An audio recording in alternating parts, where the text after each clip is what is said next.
बच्चों ये क्वेश्चन भी इंडेक्स क्वेश्चन है, पीछे का क्वेश्चन है, बहुत इजी क्वेश्चन है। इसमें बहुत सारे बच्चे कंफ्यूज हो जाते हैं कि फॉर्मूला कौन सा लगाना है।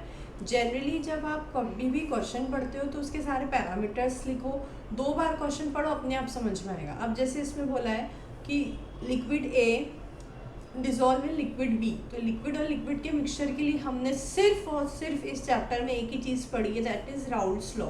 तो यहाँ पर राउल्ट्स लॉ वाला कंसेप्ट लगेगा, समझे ना। फिर उसने बोला है कि the vapour pressure of pure liquid, आपको वेपर प्रेशर दिया और प्योर लिक्विड ए का वेपर प्रेशर निकालना है। ठीक है, चलिए करते हैं स्टार्ट।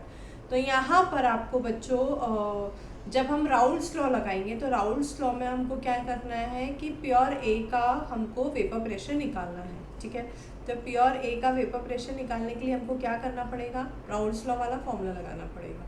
तो राउल्ट्स लॉ वाला फॉर्मूला क्या बोलता है कि P A is equal to P A naught X A, right. तो अब इसके लिए हमको मोल फ्रैक्शन ऑफ ए चाहिए, और मोल फ्रैक्शन ऑफ ए के लिए हमको नंबर ऑफ मोल्स निकालने पड़ेंगे। तो नंबर ऑफ मोल्स निकाले, चलिए स्टार्ट करते हैं। Number of moles of A कितना हो जाएगा, ए का दिया है given mass 100 gram, given mass upon molar mass वाला फॉर्मूला लगाएंगे। तो given mass upon molar mass ये हो गया, मैंने फॉर्मूला लगाया W represents given mass and molar mass हो गया MM, राइट।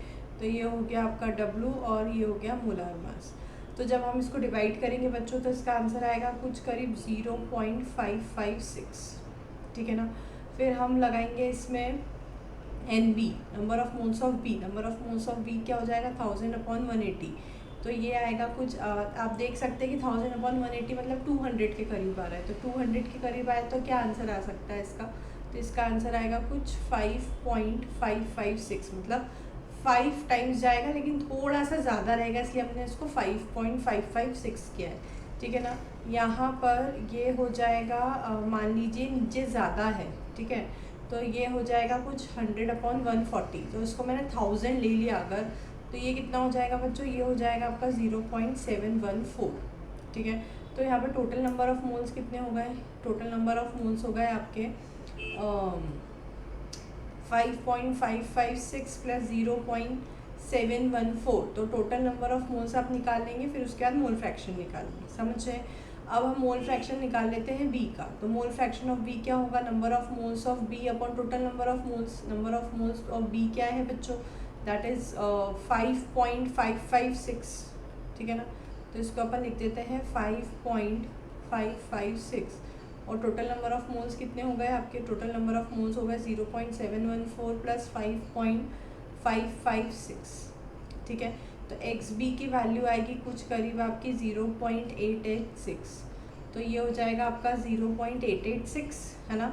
इसको जब आप प्लस करोगे तो आएगा 6.2 समथिंग, तो ये 1 के करीब जाएगा, 1 से थोड़ा सा कम है, तो आप थोड़ा कैलकुलेशन करोगे तो आपका आंसर आएगा 0.886। तो XA कितना हो जाएगा आपका, XA हो जाएगा 1 माइनस 0.886, क्योंकि किसी का भी जो मोल फ्रैक्शन होता है उसका सम 1 होता है, मतलब मैं बोलूँ XA प्लस XB कितना हो जाएगा, XA प्लस XB हो जाएगा आपका 1, ठीक है। इसको थोड़ा सा ठीक से लिख देते हैं भाई। तो ये हो जाएगा आपका XA प्लस XB, किसी का भी मोल फ्रैक्शन का सम 1 होता है, तो ये लिख दिया मैंने 1। तो ये हो जाएगा आपकी XA की वैल्यू आपकी कितनी आएगी, करीब 0.114, ठीक है ना। तो ये हो गया आपका XA की वैल्यू। अब यहाँ पर आपको बोला है प्योर ए का आपको क्या निकालना है, वेपर प्रेशर।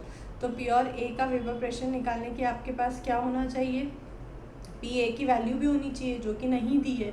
तो PA की वैल्यू हम निकाल लेते, तो PA की वैल्यू कैसे निकालेंगे, पहले PB की निकालते। तो PB की क्या हो जाएगी, vapour pressure of B is equal to pure vapour pressure into mole fraction of B। तो pure vapour pressure of B क्या है, वो है आपका 500 टॉर। तो ये हो गया आपका 500 टॉर, और इसका मोल फ्रैक्शन क्या हो गया बच्चों, इसका मोल फ्रैक्शन हो गया आपका 0.886, ठीक है ना। तो ये हो गया आपका 0.886 और इंटू 500, तो ये क्या हो गया, ये आपका हो गया करीब 443, ये हो गया आपका 443 टॉर, ठीक है। ये हो गया PB। अब आपको बोला है कि टोटल प्रेशर कितना दिया है, तो टोटल प्रेशर कितना है आपका भैया PT, मतलब टोटल प्रेशर। तो टोटल प्रेशर राउल्ट्स लॉ के हिसाब से क्या होता है, PA प्लस PB, ठीक है। तो PA प्लस PB क्या होता है, दैट इज़ PA प्लस 443 और टोटल कितना हो गया 475। तो पी ए की वैल्यू कितनी हो गई भैया, यहाँ पर 32, 475 माइनस 443, तो यहाँ पे पी ए की वैल्यू 32 हो गई। अब पी ए का फॉर्मूला लगाएंगे, that is P A is equal to P A naught X है, क्योंकि मेरे को पी ए नॉट निकालना था, प्योर लिक्विड का निकालना था।